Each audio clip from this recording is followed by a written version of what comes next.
What's going on, y'all? Welcome back to basketball. We're here in the NBA preseason, but that doesn't mean we can't start to talk about some trades. I feel like every single NBA fan base has an idea of like what their team's going to be good at and what they're going to struggle with. So what I want to do is I want to explore all 30 NBA teams and some possible trade targets that they have so that we can try to address some of those needs. But hey, before we do that, make sure you guys like, subscribe, and comment. I've responded to every single comment on my YouTube channel up to this point, and I intend to keep on doing so. All right, let's get into it. You guys didn't think it wouldn't be a Bleacher Report article, did you? You're silly if you thought anything else. But anyway, I always love when I can do things like this. Shout out to Grant Hughes for making this. I think this gives us some good insight as to like, what are some team needs early on, as we're going into this preseason to be like, hey, what kind of things do these teams need in order to kind of take that next step going into this season, or maybe help them execute whatever goal they have for the end of the season. So we're going to go through all 30 NBA teams. There's 3 targets for each of them. I haven't read these yet. Atlanta Hawks, I already see Devin Vassell on there, and that makes me think they're trying to do a Trae Young trade again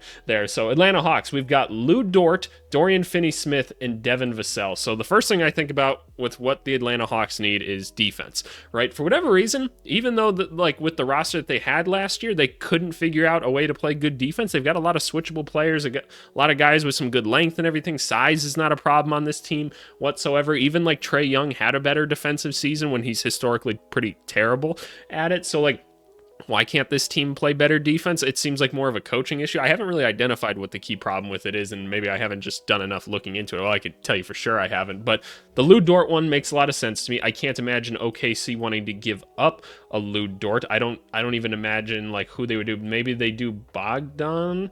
I just don't think OKC's willing to lose him. He just seems like such a good player for them. He's so 3-and-D oriented. But anyway, Dorian Finney-Smith, yep, that one seems highly plausible. Yep, you're getting the 3-and-D out of him. Probably not too expensive to go get him either. And then Devin Vassell, yeah, okay. So yeah, they're thinking about a potential Trae Young deal. I'm going to tell you guys, I don't think the Hawks and Spurs are going to be making too many more trades together after the last one that went down.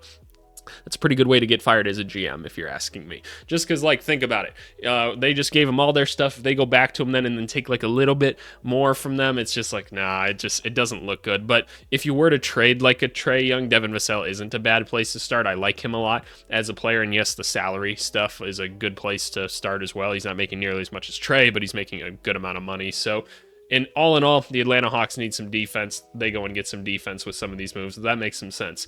The Boston Celtics, Miles Turner, no way the Pacers send him there, not following that. Robert Williams III, send him back. Yep, you could definitely do that. And then Torrey Craig, I like that one a lot. You can never have too many 3-and-D wings, so I feel like going out and getting a Torrey Craig who's on a really, really cheap contract as a 9th man for this team would make a ton of sense. Just solidify your team a little bit more. They've got some picks that they could send their way too, some second-round picks or something like that.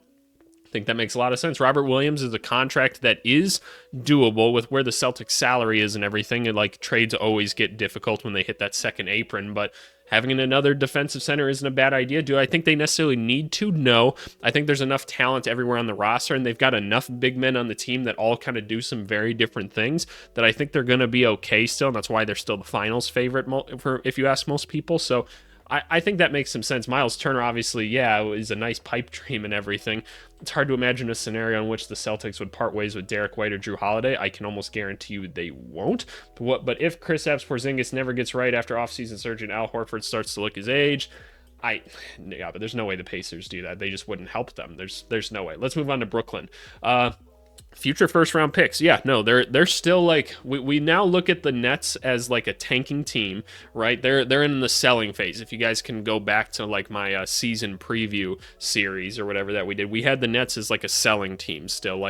We know they're going into a rebuild, but they haven't finished selling yet. There's not a young guy on the team that they're super invested in or super interested in. We got some young players that are interesting. We're going to see what we can get out of them. But we don't see a superstar type dude in the making. You don't have that yet. So accumulating more draft picks, that makes a ton of sense to me. Darius Garland. Okay, so with the way, again, that the aprons are set up nowadays, you have to imagine that it's very hard to do a lot of star player trades. And a lot of times a third team has to get involved in order to make it happen. But here's where I struggle with a scenario like that. One, if they were going to trade Darius Garland to somebody, it's because they like actively like want Darius Garland and they're trying to contend. Like, as the Brooklyn Nets, do you really want to take on any talent right now and try to start building? No. Like, I don't see that really being the case. So then if you're another team that's trying to add Garland to try to become more of a contender, say like the Orlando Magic or something like that, then I don't know why does Brooklyn get involved then, if not to receive picks. So I don't necessarily see that one taking place. And then Brandon Ingram, I don't understand what the point of that would necessarily be. So I don't know. I think the draft picks is all you're really looking for at this point. Just sell people. Dorian Finney-Smith, Dennis Schroeder, Cam Johnson, players like that. Yeah, no, I'm trading them as quick as possible. Charlotte Hornets, I love the Brandon Ingram idea right here. I don't think the Hornets need to accelerate things, because here's why. I've shit on the Hornets plenty, and I've told you guys why. Most players, coaches, everybody tells you that the Wizards and Hornets, they're the worst two franchises in basketball. Nobody really wants to go to them if they don't have to. There's a reason that those two teams continuously lose all the time. The Hornets seem like they're starting to maybe point a different direction. There's not a lot of sample size, and I know a lot of Hornets fans want to be like, yep, this is it right here. Look, there's too much sample size of me being told that you guys aren't doing things right, to where, okay, I'm seeing it. I'm seeing the new ownership change. I'm seeing the new GMs and everything. They've done a lot of things that make sense to me. I'm like, okay, yeah, you look like you're starting to trend in the right direction, right? But I can't buy in completely. I always like when teams start to decide like, yep, we're making winning moves. We're going to try to make winning basketball moves. I don't think Brandon Ingram's where you necessarily need to go. I feel like just having some good vets on the team this year and trying to see what these young guys can do, I think that's a good enough season in itself. And just not having anybody get arrested would be a good thing. Jarris Walker, interesting. I don't think you necessarily need to go that direction either, just because from the little bit I've seen of Salon, I like him a lot. I don't think he's going to be a starter by any means this year, but I think he has star potential. Like, he's one of the few dudes in this draft. When I'm talking few, I'm talking maybe like 2 people have like star potential in this class. And so I like Salon a lot. I want to make sure he's getting prioritized. Not sure you need to go get a Jarris Walker. Jonas Valanciunas, that one I don't mind as much. If Mark Williams like continues to get hurt or something like that, like I want to have some solid centers on this team to kind of just help anchor little things, right? Getting rebounds, setting good screens, being a defensive presence in some capacity, even if it's just intimidation, right, at times. That has some value to me, right? Because like I like Nick Richards a ton, I like Mark Williams a ton, but if we start to see injury problems from any of them, I could see Valanciunas being a good option. So I'm not really bringing anyone into this team that's not like a vet or something like that, but we got to try and get this team to at least the play-in and see if we can't win a game or two there, because we got to start winning as an organization so we can start believing in ourselves a little bit. Chicago Bulls, my team, and I see Jaden Ivey on here, and I don't like that already. Don't try to put any more guards on this team. Austin Reeves, it may not seem sensible to add another guard to the team. Nope, you could have just ended the sentence right there. Jordan Hawkins, and then you tried to do it again. And Jaden Ivey, you did it a third time. Okay, well, fair enough. I'm glad we have a really good grip as to where this team's at currently. Don't add any more guards to this team. Look for forwards and look for bigs. That is all you need to do right now. If Jaden Ivey became available, I just wouldn't see the point of it. It's just, I don't know. Kobe's on the team, Io's on the team, Giddey's on the team. You just don't need any more of those. I love Jordan Hawkins. I really, really like him as just like a scoring like guard. I think his build is really cool. Him and like Keontae George are the 2 people I really think of right now with this kind of just like, okay, I can go get some buckets type of build. I know a lot of people are hoping that who's the Raptors rookie this year. I can picture him, the guy from Baylor. I can't remember his name now, but you guys can let me know in the comments, because I know somebody will. But I really like his game. I don't think it needs to happen. If Vucevic does get traded there, that could be an interesting thing where you get a Jordan Hawkins and like a CJ McCollum back. Again, that's a lot of guards and that you're kind of trying to figure out. And maybe you can afford to have a smaller shooting guard if Josh Giddey's kind of your point guard of the future. But then what are you doing with Kobe White? What are you doing with DeSumo? I don't know. The Bulls are in such a weird place. None of it completely makes sense, right? The Cleveland Cavaliers. All right, I'm already kind of interested in the Cody Martin one. Obviously, injuries have kind of ruined where he was at like 2 years ago. He had really good splits, but he hasn't been able to put together consistent basketball, even on the court when he's there, since the injuries. So that's always going to be a question mark. But I like the idea of, we all know Cleveland's got that thing going on where 2 of the guards really work and 2 of the centers really, really work, right? They just don't work together, and they're kind of trying to find a wing that can maybe help glue them all together, even though that's probably not the problem, but adding more 3-and-D wings is going to be important to this team. So who else are they suggesting? Ayo DeSumo. That's an interesting one because he can play with or without the basketball. So in theory, he could play in either rotation and be an extra ball handler with it. I actually like that one a lot. That makes a ton of sense. If they want to give us some draft picks, which they don't have, cool. Cam Johnson. Okay, yeah, that's a bigger one. That's more so we're thinking, okay, we're trading one of the centers or something, right?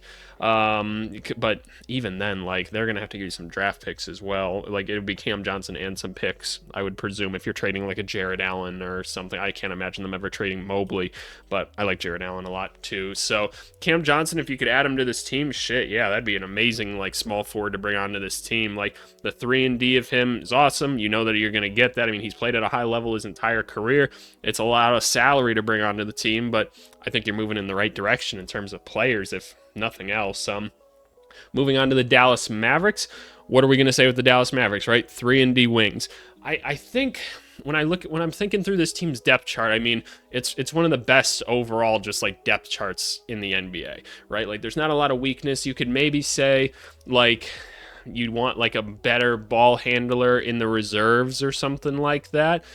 Maybe you try to get rid of some of those power forwards and turn them into more wings or something like that. So that's where I imagine this Dorian Finney-Smith comes in. Again, he should be pretty easy to get. Like, maybe I can make an argument as well that he's so easy to get that there could be a bidding war for him, and that'll inherently make him harder to get.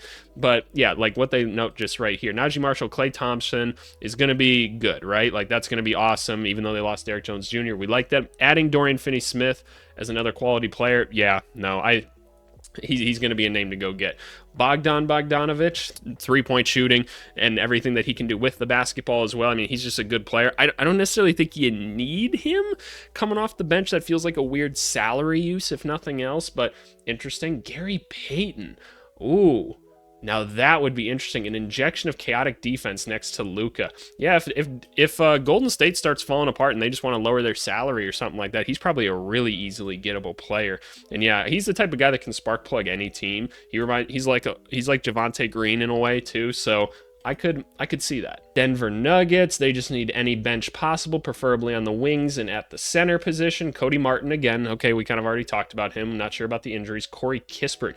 Corey Kispert just feels like he's been forgotten by Washington a little bit, like they don't quite understand the value that he could possibly have. And I'm not saying he's an amazing player, but he's a very quality player. And we knew when he got drafted that he was kind of going to cap out at a certain level. But I mean, you're getting a double-digit score that can light it up from 3 and he plays the wing, like, cool, right? If you just get more guys like that around Jokic, good things are always going to happen. So I don't feel like you'd have to give up a ton to get him, especially considering what they just did with Denny. And then Zach LaVine, ooh, tell me about this. If Denver wants to do anything consequential, its best option may be moving Michael Porter Jr. and it's there plus 2 more years after this one. But even then, you're going to have to throw more things into this to make the LaVine deal happen because LaVine's so expensive. Perhaps dumping Najee, yeah, then it might work, but even still, I'd rather just have Michael Porter Jr. on that team. People don't understand how good of a basketball player Michael Porter Jr. is. I'm not saying Zach LaVine's not a really good basketball player too, but we know Michael Porter Jr. works on Denver. We don't know if Zach LaVine does. So sometimes you guys think that it's always greener on the other side of the road, right? And it's just not. The Detroit Pistons, Lonzo Ball. Nope, we don't need any more ball handlers on this team. We don't. We're good. Nope, you got Cade. I want Cade having the ball a lot. We have to see if Jaden Ivey can do anything with it either. And Marcus Sasser's a cool player too. Nope, don't need another guard. I'm rolling through this stuff relatively quick because I want to, and I don't want to give too much attention to stuff that doesn't make sense. Michael Porter Jr., oh shit. What are you giving up to get him? If the Pistons want an A+ shooting, yeah, no, of course they would love to have Michael Porter Jr. He's just a really good basketball player. Again, don't know how they do that. If the Nuggets want to trim salary or replace him with like 3 rotational pieces, is that good enough? I don't personally think so. I think I'd rather just have Michael Porter Jr. And then John Collins. What am I doing with John Collins exactly? Is he playing center? I don't understand. Rather than focus on players who could help Detroit improve and or figure out the right fit with Cunningham, our latest target is all about asset management. John Collins is set to make $26 million this year before a player option, but his production doesn't square with his salary. I would completely disagree with that. The Pistons still aren't good enough to scoff at taking on bad money with draft assets attached. This person doesn't understand John Collins. I'm sorry, whoever wrote this. John Collins is a pretty damn good basketball player, and he was a pretty effective player for Utah last year. So Disagree. Ooh, Golden State. This should be an interesting one because here's before we even get into Golden State. Here's my take on the whole situation. You've got Steph Curry for I know he just got the big extension and everything, right? And that's awesome. I would do whatever you possibly can for Steph Curry at this point. One, it feels like the right thing to do, right? For everything this guy has done for your organization and everything, whatever talent you can put around him, mortgage whatever future you can. That's why I think you should trade Kuminga. I think you should trade Moody. The fact that they haven't is asinine to me. The fact that we're asking Steph Curry to try to play with Buddy Hield and Pods, and nothing against these guys, and why can't I remember the center, Trace Jackson Davis, that's not going to win you a championship. Stop trying to worry about the future and everything. Try to win right now. You still have Steph Curry, man. Let's not let him ride into the sunset with some nonsense, right? This is one of the best basketball players ever. Let's put some real dudes around him. So Jimmy Butler, I love it. Winning move. Brandon Ingram, winning move. I love it. Zach LaVine, winning move. I love it. This trade makes the most sense to me. Getting Zach LaVine on there, getting another score, put him in a winning system like that. I think it makes sense. Can do a credible Klay Thompson impression and then some. I totally agree.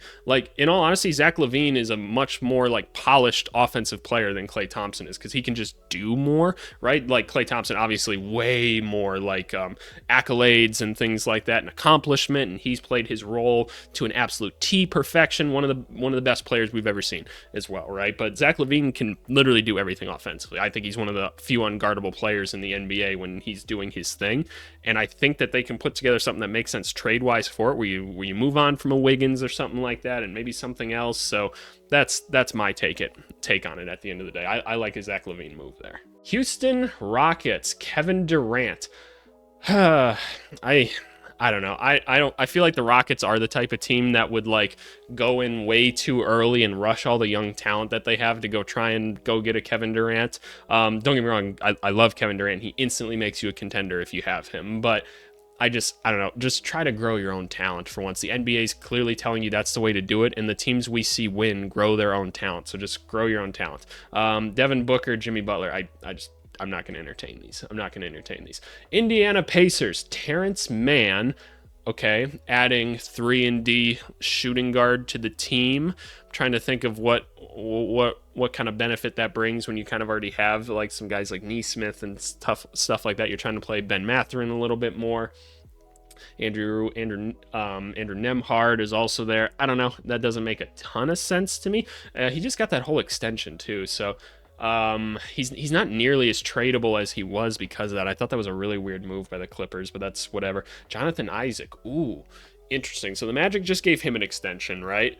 Jonathan Isaac got healthy just at the nick of time to go get himself another contract. Credit to him, man. Would he be really cool on this team? Yeah, no, he would. He would be cool as this guy that can guard 1 through 5, right? Go get some rebounds, maybe hit a corner 3 every once in a while. We all know the Jonathan Isaac value that he brings if healthy. What are you mortgaging to go get that then? You're kind of saying Jarris Walker isn't maybe as important to you, which that's up to you guys whether or not you believe in that. Obi Toppin's also there.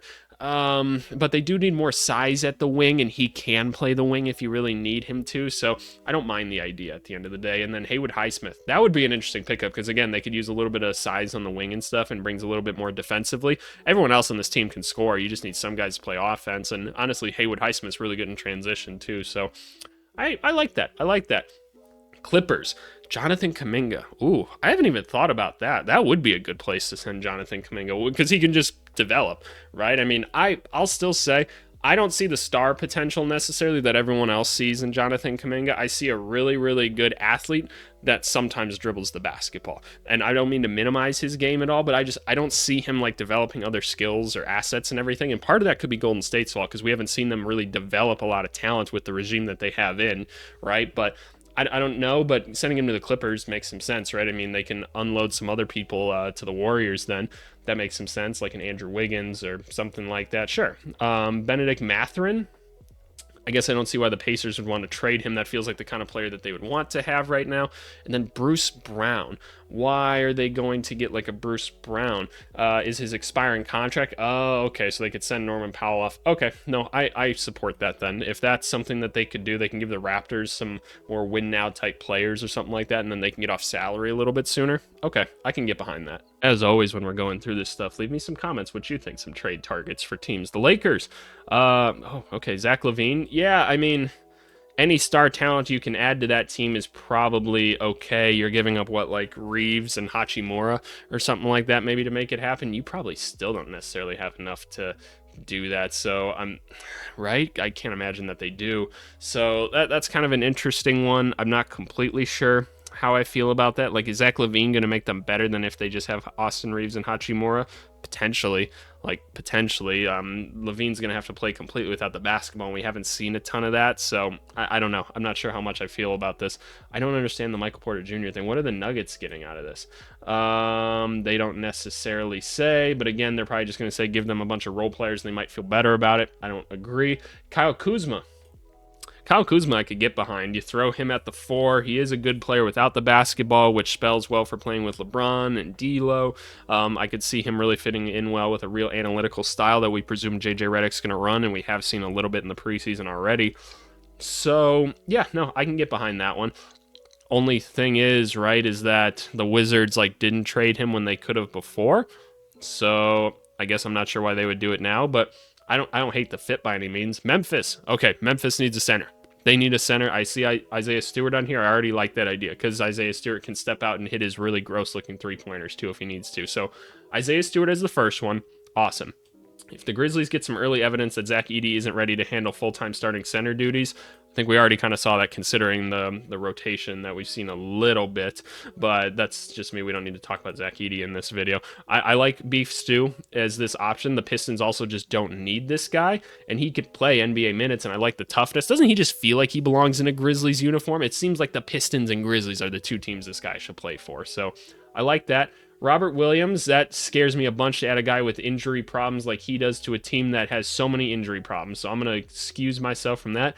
I don't think Mark Williams is on the trade block for Charlotte. But I like the way that we're thinking. Like, Nikola Vucevic should have been the first name on this list because they can fit him salary-wise by trading some other players. We've done that trade 1,000 times on this channel before. So, and he just feels like a good fit on this team, and he stays healthy. So, I don't know. Makes sense to me. Miami Heat. Oh my gosh. What are you going to try to sell me on with this picture right here? Brandon Ingram. Okay. Yep. There's a way to get it done, right? With like Duncan Robinson and some other pieces or something like that. You add Brandon Ingram to the Heat. That'd be pretty cool. They've been looking for a guy that can go score and get buckets. I guess, yeah, no, makes some sense. It makes them a little bit better. Miles Turner.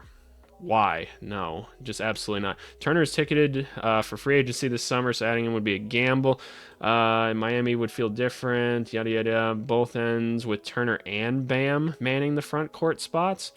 No. Adebayo's perimeter mobility would pair perfectly with Turner's rim protection, but like Bam's already like a defensive player of the year candidate at his position of center now.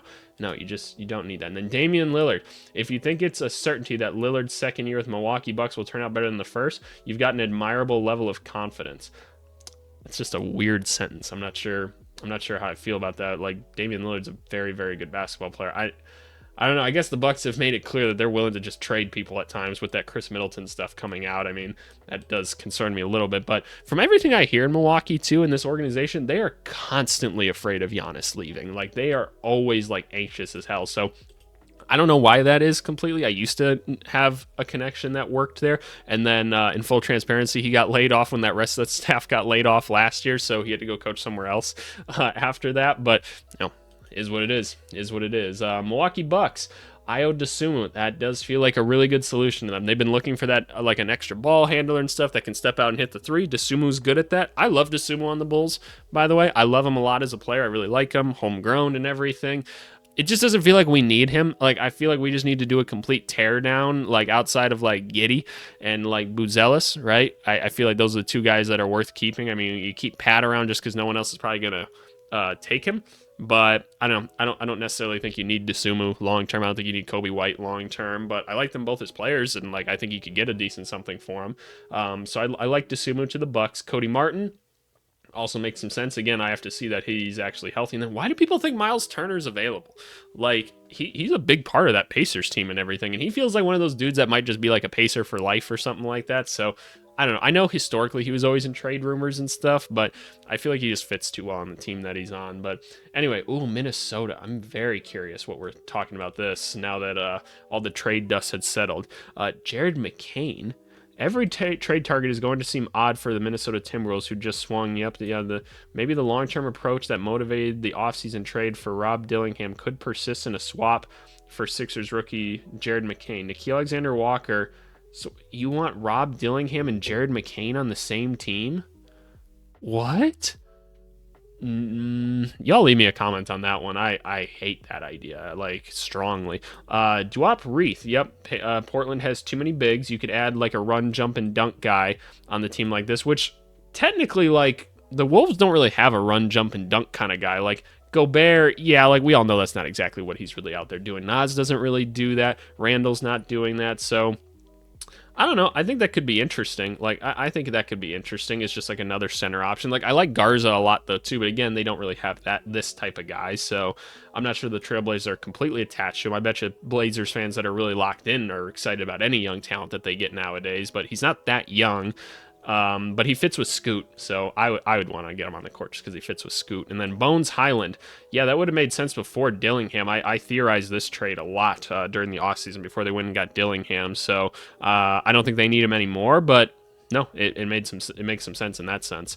The Pelicans, it should all be centers, right? All of these should be centers. Miles Turner, the first one should have been Vucevic as well. Again, don't think they're trading Miles Turner. Doesn't make sense, but would he be the perfect center next to Zion Williamson? Hell yeah, he would.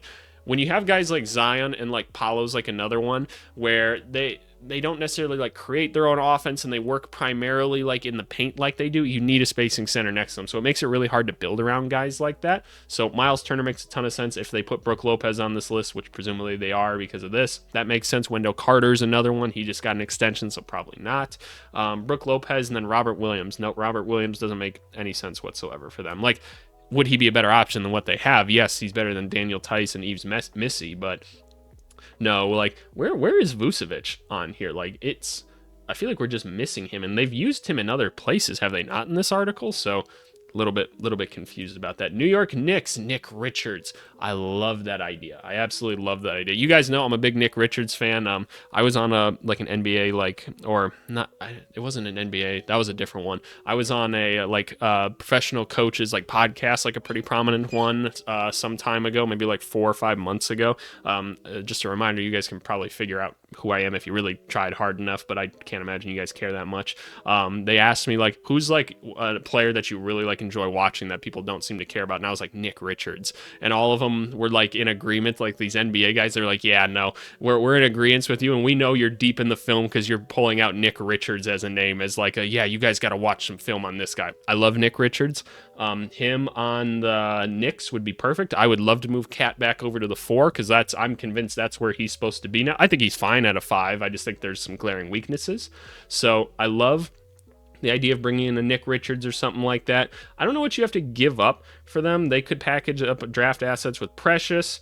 Yeah, no, because his contract is super cheap. It's super easy to go do. That's why I think he's one of the most valuable trade assets that exist out there right now in a position where there's just not much going on.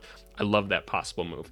Jaden Hardy, nope. They just kind of don't need him. I disagree. And then Marcus Sasser. Yeah, if the Pistons don't realize that dude showed some promise last year, I feel like nobody really talks about him, and he was a really interesting player for Detroit last year in some of his 3-point shooting that we saw to the point guard spot. He handled the ball just fine. So I don't know. I'd like to see him get another shot somewhere else. Do I think he needs to go to the Knicks when they've got McBride? No, not necessarily. They don't really, which is suddenly leaning hard on Deuce McBride to handle backup guard duties. I mean, he did last year, right? So that's why they gave him the extension. I don't know. I wouldn't trip about it, but no, I like Marcus Sasser a lot. Oklahoma City Thunder. This is interesting. This is interesting right here. This face. This is interesting. Kawhi Leonard. Too ambitious? I actually don't think so at all. I guess we do have to remember the pick situation and everything that they have.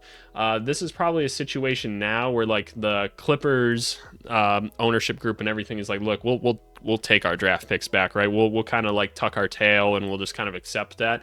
That seems logical to me.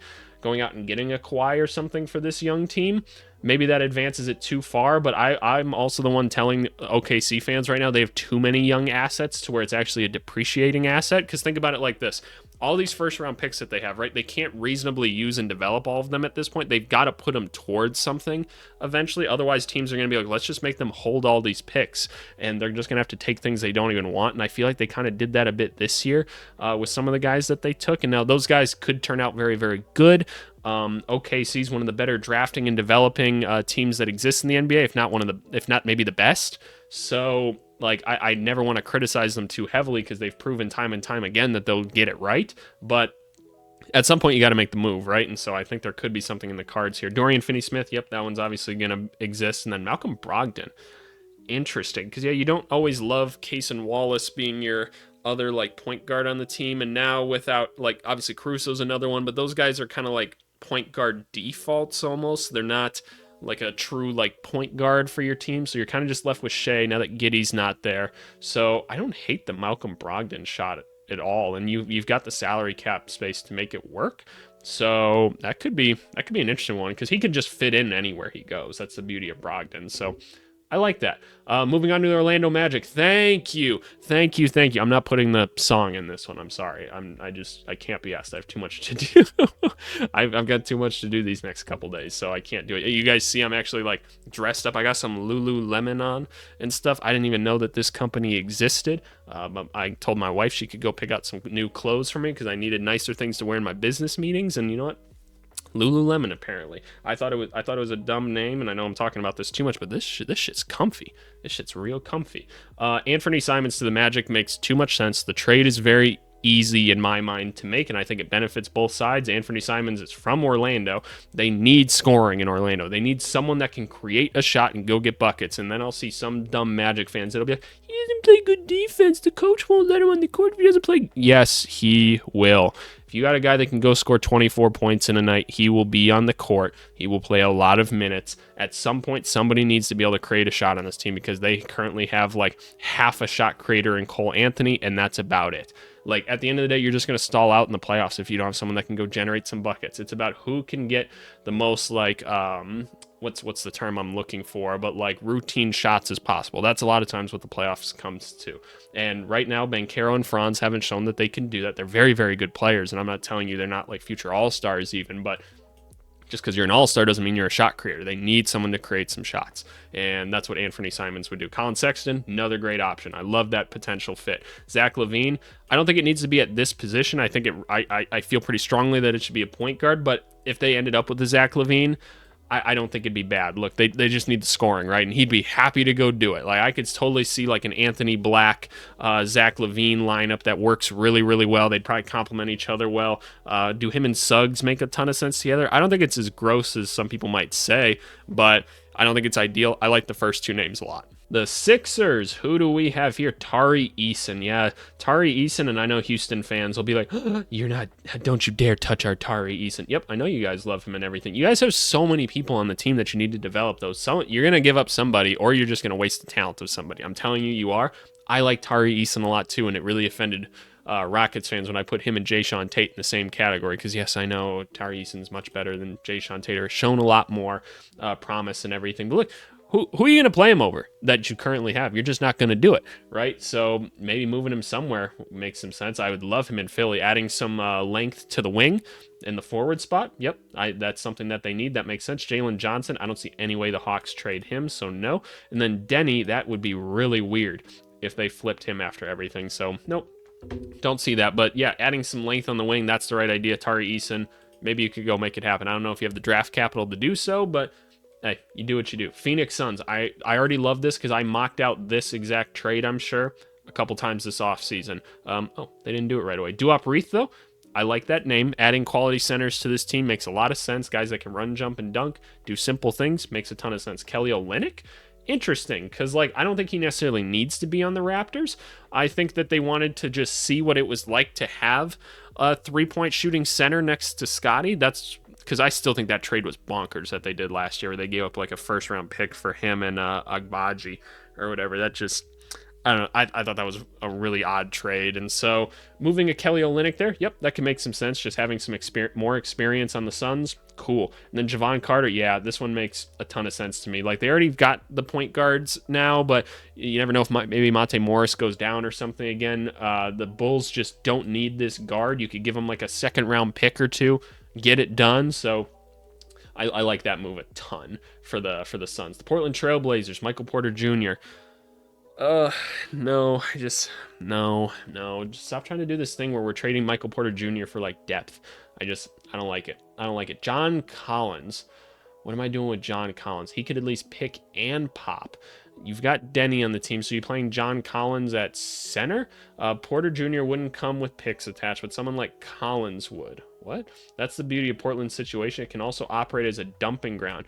Why do they think John Collins is a bad basketball player? 15 points a game, 8 rebounds, 37% from beyond the three-point arc last year. Playing out of position, it felt like the whole season. No, just stop it. Stop trying to say John Collins is bad.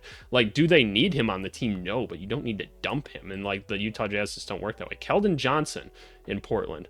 That's interesting to me. That's interesting. What would they be sending over there? Is that where they send like an Anthony Simons or something like that to pair with Wemby? I'm interested in that. I hadn't considered that kind of possibility because Keldon Johnson next to you have to think of everything next to Scoot, right? The 3-point shooting hasn't always been great with him. Sometimes he takes bad looks. I don't know. I don't hate it. I don't hate that idea. At the end of the day, the Trailblazers need to balance out their roster and just get more wings on the team and get rid of some of the other like just unnecessary depth that they have at other positions for guys they're trying to grow. So I don't hate that whatsoever. The Kings, yeah, the Jeremy Grant one's going to show up first.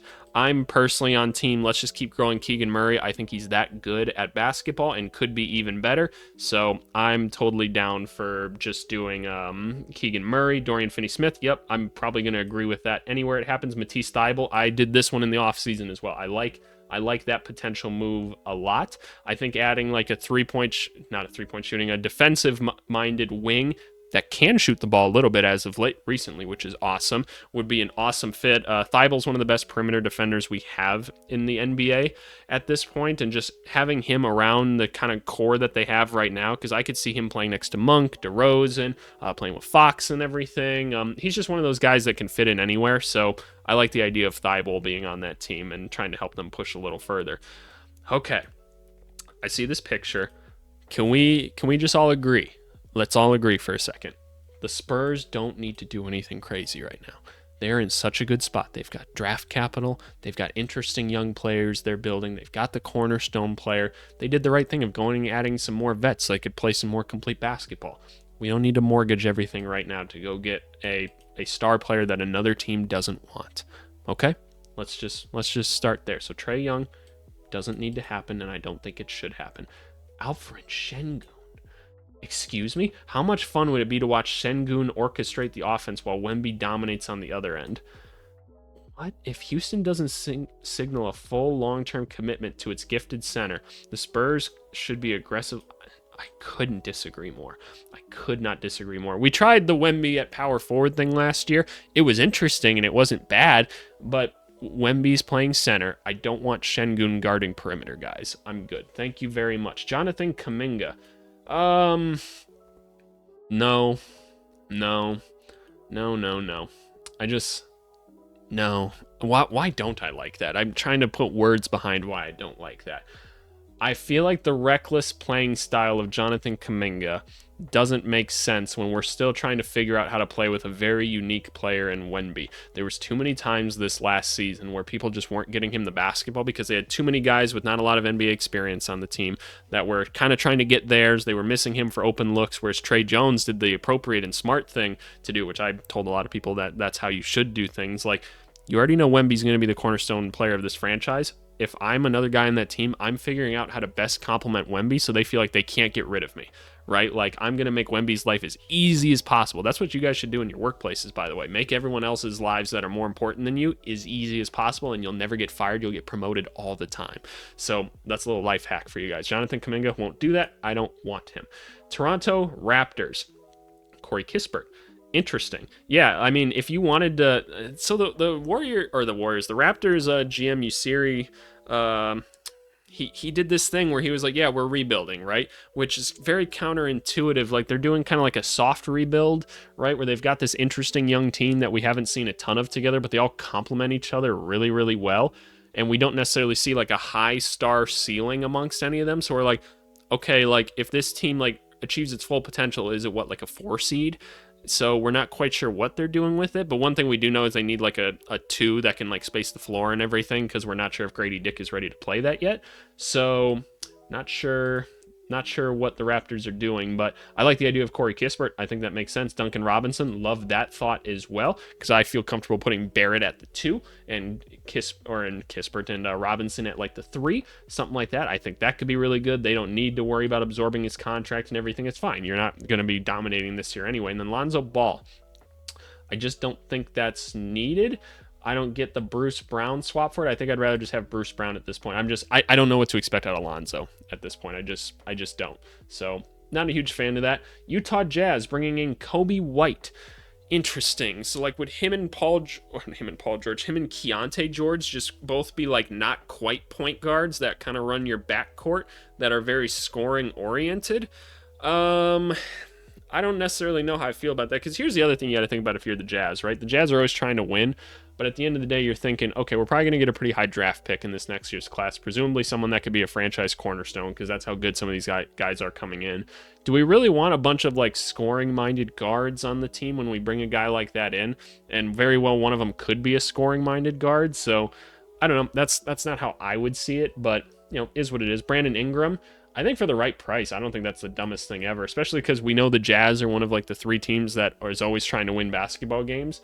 I don't think that's the worst thing to do. It probably wouldn't take like a crazy amount to get him over there. Like you send over a Walker Kessler, which I'm pretty annoyed with the people that just want to give up on Walker Kessler. I mean, I think the dude's a really, really good defensive center. Just was a little banged up last year. And they were playing in a weird system where they were trying to play like him, Kelly Olynyk, and Lauri Markkanen together with a rookie point guard then on top of it. And it's just like, whoa, like, okay, maybe we should understand why that team didn't work out too well last year. But anyway, I don't think it's the worst idea ever of a place to send him. I don't think you need to.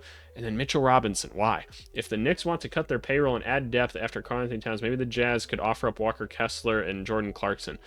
Here's my thing though. Like, why do we want Mitchell Robinson? Like, we're gonna get back a future first in several seconds?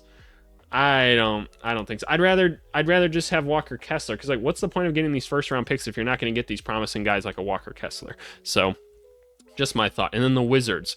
What could the Wizards possibly want? Moses Moody.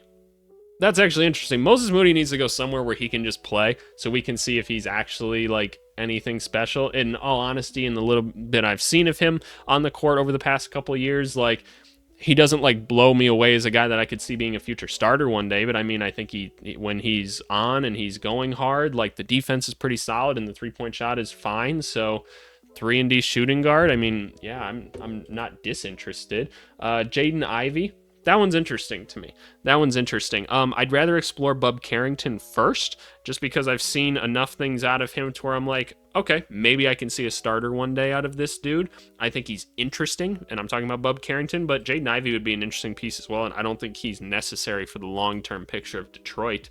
But that's another conversation. Benedict Mathurin or Jarris Walker. Those are 2 very different players. I don't know. Like, yeah, if somebody wants to pay you to take people, sure. Like, I just think Benedict Mathurin could be a really good starter for the Pacers. Like, I truly do. I think he can go get you 20 points on a night if you really needed him to. That's how good I think this guy could be. Jarris Walker, I just haven't seen enough of him to anticipate why. If you're willing to give up some second-round picks for a guy that was that recent of a lottery pick, sure, but I don't know why the Pacers would do that. That just seems like a good way, again, to get fired or something like that. So I don't know. But hey, we went through all 30 teams. I thought this would just be kind of a fun thing to kind of swim through, see what's going on. I've got a really interesting video that you guys are going to see tomorrow, but I wanted to do some trade talk and everything, because again, at the beginning we talked about like, what are the needs of these teams, right? And I want to continue to cover that throughout the preseason. Like, how do we really bolster these teams to go through the season? And I think that's kind of what we talked about a bit today. So I really hope you guys enjoyed. Make sure you guys like, subscribe, and comment, and yeah, be on the lookout for a video tomorrow. Thanks so much. Bye.